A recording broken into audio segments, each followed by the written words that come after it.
औज़ुबिल्लाहि मिनश्शैतानिर्रजीम बिस्मिल्लाहिर्रहमानिर्रहीम। अस्सलाम वालेकुम स्टूडेंट न्यू चैप्टर में आपको खुशामदीद कहता हूँ। एंट्री हमने करना है लिक्विड स्टेट में। लिक्विड चैप्टर में जो स्टेट ऑफ मैटर है, 3 स्टेट्स ऑफ मैटर है। तो पहले हमने गैस चैप्टर जो है, गैस चैप्टर हमने ख़त्म किया। जितने प्रॉपर्टीज़ है आप लोगों ने पढ़े हैं गैस के, ठीक है। आज हमने एंट्री करना है लिक्विड चैप्टर में। तो हमने करना है इंट्रोडक्शन टू लिक्विड। लिक्विड के साथ इंट्रोडक्शन करना है। बहुत सारे टॉपिक्स हमने यहाँ डिस्कस करने हैं और याद रखो, याद रखो, याद रखो, याद रखो, जुड़े रहो। यहाँ पर आपको जितना केमिस्ट्री मिलने वाला है इस चैप्टर में, शायद किसी और चैप्टर में आपको नहीं मिलेगा। बड़ा इम्पोर्टेंट आपको मिलने वाला है।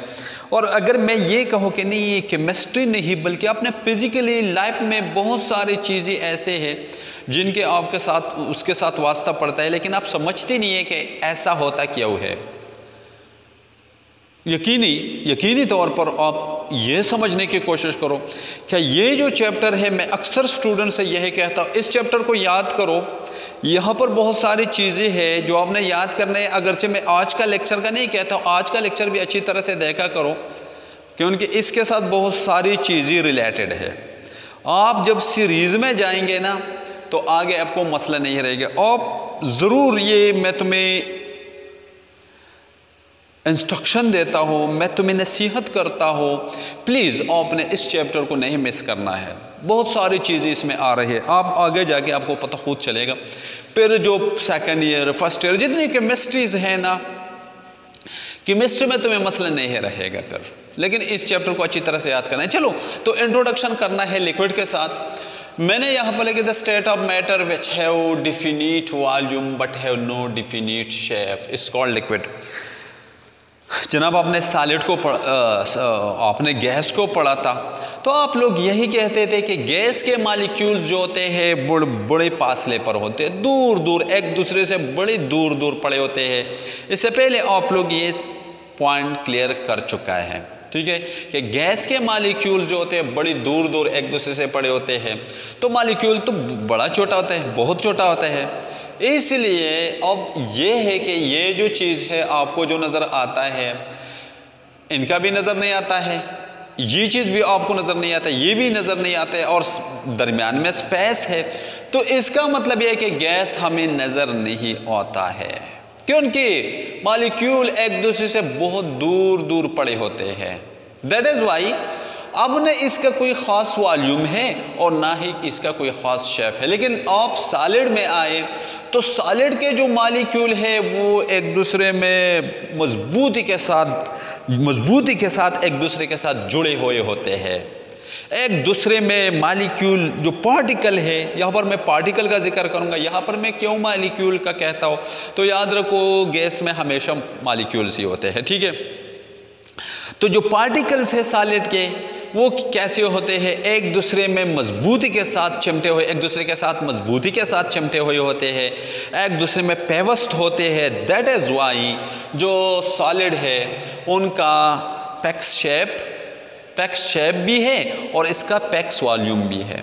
अब देखो ये इसके दरमियान वाला, आज हमने ये हमारा चैप्टर है, इसके ऊपर हमने डिस्कशन करना है। देखो अगर आपको नज़र आता है तो ये गैस के पार्टिकल्स थे जो एक दूसरे में बड़े पेवस्त थे, लेकिन लिक्विड के पार्टिकल आप देखें तो इन दो पार्टिकल जो भी आपने देखना है, पार्टिकल्स के दरमियान खाली जगह होते हैं, थोड़ा सा खाली जगह होता है, ठीक है। इन खाली जगहों की वजह से अब क्या है, इसका पैक्स शेप नहीं बनता है, लेकिन इसका पैक्स वॉल्यूम ज़रूर है। आप पानी एक लिक्विड है, आप मिसाल ले लें तो पानी का आपको कोई शेप नज़र नहीं आता है, बस आपने जिस भी कंटेनर में डाला उसी कंटेनर का वो शक्ल इख्तियार कर लेता है। आपने ग्लास में डाला तो आपको ग्लास ही की शक्ल इसका नज़र आता है, आपने किसी बोतल में डाला तो बोतल ही का शक्ल आपको मिलेगा। बस जिस भी चीज़ में आपने डाला बस ओके उसी चीज़ का शक्ल इख्तियार कर लेता है, ठीक है। लेकिन इसका तो कोई ख़ास न शेप था और नहीं वॉल्यूम था। तो अगर आप देखें तो ये जो है ये इन दोनों के दरमियान ब्रिज का काम करता है। लिक्विड जो है ये क्या है, ब्रिज है। ये लिक्विड और सॉलिड के दरमियान ब्रिज का काम करता है। आपने गैस से सॉलिड में जाना है तो इसी रास्ते को आपने फॉलो करना है। आपने सॉलिड से गैस की तरफ चलना है। इसका मेरा मतलब क्या है, कोई चीज़ है जो आपके पास सॉलिड शक्ल में है, आपने इसको गैस बनाना है तो पहले आपने क्या करना है, इसको लिक्विड स्टेट में कन्वर्ट करना है। हाउएवर एक सब्लिमेशन प्रोसेस ज़रूर है जिसका आपको फिर बताऊंगा, ठीक है। लेकिन सॉलिड से आपने जब गैस में जाना है तो आपने इसी रास्ते को फॉलो करना है। आपने गैस से सॉलिड में जाना है तो आपने इसी रास्ते को फॉलो करना है। तो यहाँ पर मैंने लिखा कि सॉलिड जो होता है रिजिड होता है, कि उनके मॉलिक्यूल एक दूसरे में पेवस्त होते हैं। सॉलिड का पैक्स शेप होता है, पैक्स शेप, इसका पैक्स शेप होता है। और ये मॉर्गन जो आपको नज़र आता है ये इसका पैक्स शेप है। क्यों? क्योंकि इसके मॉलिक्यूल जो इसके पार्टिकल जो है एक दूसरे में पेवस्त होते हैं, ठीक है। अब पैक्स और इसका पैक्स वॉल्यूम भी है, खास वॉल्यूम है, लेकिन नॉट रिजिड, ये रिजिड नहीं होते हैं। क्यों? कि अभी थोड़ा सा जो स्पेस होता है ना, याद रखो कंप्रेसिबल बड़ी मुश्किल से होते हैं, ये नहीं कंप्रेस होते हैं, अगर होते हैं तो थोड़ा बहुत होते हैं। याद रखो लिक्विड जो होता है वो नॉन कंप्रेसिबल होता है, लेकिन थोड़ा बहुत प्रेशर जब आप बहुत ज़्यादा बढ़ाते हैं तब जाके थोड़ा सा ये कंप्रेसिबल है, लेकिन बड़ी मुश्किल से होगा, ठीक है। इसका कंप्रेशन बड़ी मुश्किल से होगा जनाब। तो मैं कहता था नॉट रिजिड, सख्त तो नहीं होता है, लिक्विड सख्त नहीं होता है।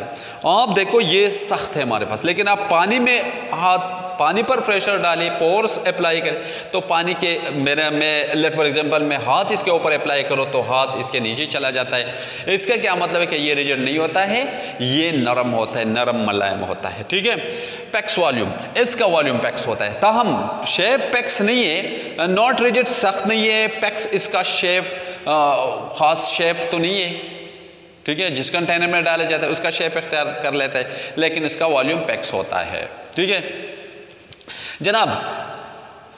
ये हमारे पास है गैस को देखो, नॉट रिजिड, बिल्कुल रिजिड नहीं होता है, रिजिडिटी बिल्कुल नहीं होता है। नॉट पैक्स शेप नहीं होता, नो पैक्स शेप नहीं होता है, नो पैक्स वॉल्यूम इसका नहीं होता है। क्यों नहीं होता है? कि उनके मॉलिक्यूल एक दूसरे से दूर पड़े हुए होते हैं। अब कोई आपसे पूछे कि लिक्विड फ्लू क्यों करता है, तो इसका मतलब, इसका आसान सा आंसर ये है कि देखो इसमें लिक्विड फ्लू इसलिए करता है कि ये जो मॉलिक्यूल है एक दूसरे के करीब पड़े होते, इतना भी करीब नहीं होते हैं कि सॉलिड बना ले, लेकिन थोड़ा सा खाली जगह होता है।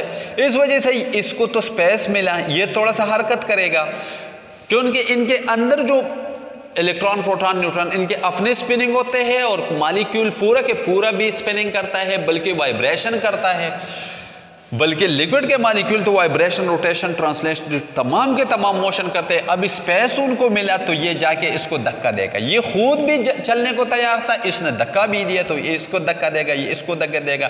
इसलिए ये मॉलिक्यूल एक दूसरे के ऊपर फिसलेगा, तब जाके ये मोशन करता है, इसलिए ये फ्लो करता है। लेकिन गैस का तो आपको नज़र नहीं आता है।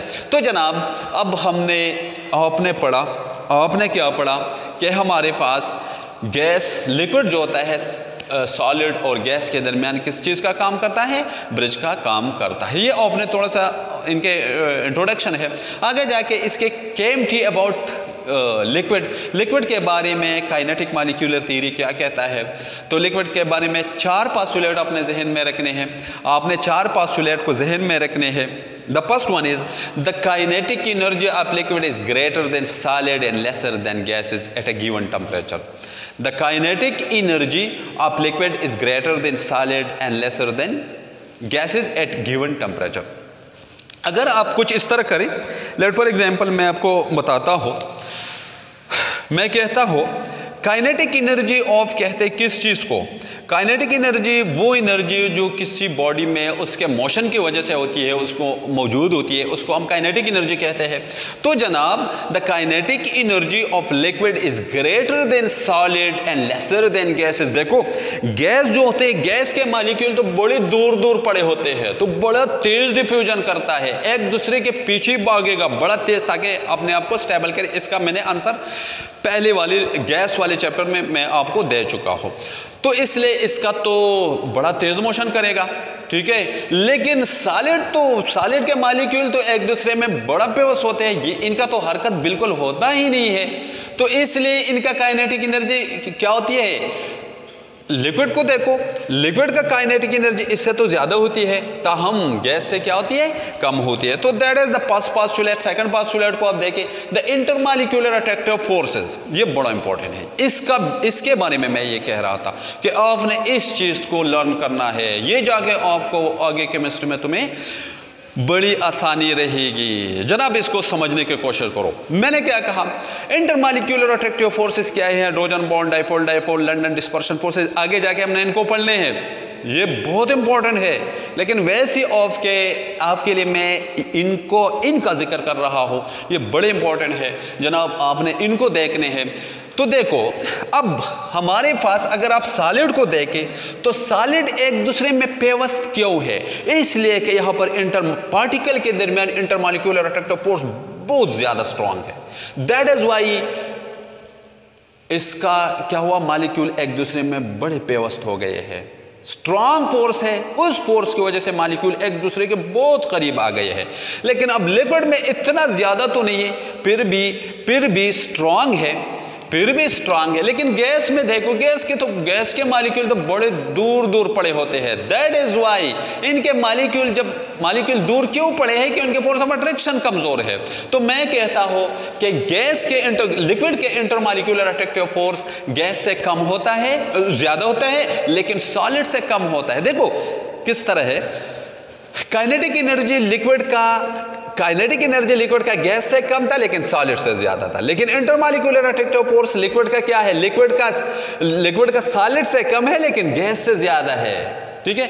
तो मैं जो कह रहा था कि ये ब्रिज का काम करता है, इसलिए मैं कह रहा था कि ये सॉलिड और लिक्विड के दरमियान क्या करता है, सॉलिड गैस और सॉलिड के दरमियान लिक्विड ब्रिज का काम करता है। थर्ड पोस्टुलेट क्या है, the molecule of liquid are close to each other. Molecule एक दूसरे के बड़े करीब होते हैं। एम्प्टी स्पेसेस और नेग्लिजिबल, ये जो खाली जगह होते हैं ये नेग्लिजिबल होते हैं, इनको हम नजरअंदाज कर देते हैं। This is why liquid have packs volume and are difficult to compress। जनाब इस वजह यही है कि मॉलिक्यूल, ये जो खाली जगह है ये बिल्कुल नेग्लिजिबल है, इनको हम नज़रअंदाज कर देते हैं। इस वजह से हम कहते हैं कि ये जो हम कंप्रेस करना चाहते हैं तो ये कंप्रेस नहीं हो सकते, होते हैं लेकिन बड़ा ज़्यादा प्रेशर दरकार होगा, ठीक है। ज़्यादा प्रेशर इसके लिए ज़रूरत पड़ेगी ताकि इसको कंप्रेस किया जाए। वजह क्या है कि मॉलिक्यूलों के दरमियान जो खाली जगह है, जो हम कहते हैं कि सॉलिड के मुकाबले में तो थोड़ा सा मॉलिक्यूल एक दूसरे से थोड़ा सा दूर पड़े होते हैं ना, इसलिए स्पेस तो आएगा। अब स्पेस जो आ रहा है वो स्पेस हम कहते हैं कि नेग्लिजिबल है। ओके जनाब, एंड नंबर फाइनल है द मॉलिक्यूल ऑफ लिक्विड और in a constant state of motion. ये तो मैंने पहले कहा, आप किसी भी जगह आप लिक्विड को डालें तो ये कांस्टेंट स्टेट ऑफ मोशन में रहते हैं, ठीक है। Constant state of motion by sliding over each other. क्योंकि मैंने पहले ही कहा था कि ये मॉलिक्यूल तो मोशन करेगा, थोड़ा सा स्पेस इनको अवेलेबल है तो स्पेस में जाएगा तो इसको धक्का देगा। ये खुद भी मोशन करता था, कुछ उनने धक्का दिया तो इसलिए इसका हरकत तेज़ हो जाएगा, ये जाके दूसरे मॉलिक्यूल को, इस तरह इन मॉलिक्यूल के अंदर ये इंतशार सा पैदा हो जाता है जिसकी वजह से लिक्विड मुसलसल फ्लो करता है, लिक्विड बहता रहता है। तो दैट इज इंशाल्लाह आगे जाके बहुत इंपॉर्टेंट टॉपिक्स आ रहे हैं, हमने करने हैं, आपने तवज्जो देने। इसके बाद इस टॉपिक के बाद हमने क्या करना है, प्रॉपर्टीज़ ऑफ लिक्विड पढ़ने हैं, जो तकरीबन KMT ही है और ज़्यादा कुछ तो नहीं है, लेकिन हमने थोड़े से आगे जाके उसके ऊपर लेक्चर करना है, आपने देखना है। Thank you. नेक्स्ट लेक्चर के साथ फिर से मिलेंगे। अस्सलाम वालेकुम।